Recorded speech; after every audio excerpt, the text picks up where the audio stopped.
scan this. Sovi is here. Let's level up. Calculate the final water temperature after heat absorption using the specific heat formula in 3 quick steps.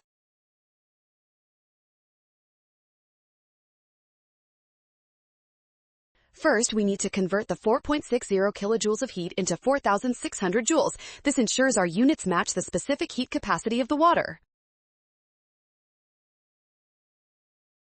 Next, we divide the heat by the product of the mass and specific heat. That is 4,600 divided by 15 times 4.18, giving 73.4.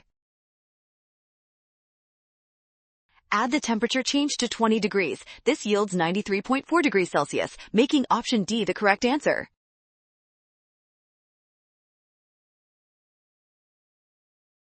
Well done! Scan the code to learn with Sovi. Avoid rushing, watch signs, trust given values, and check your steps.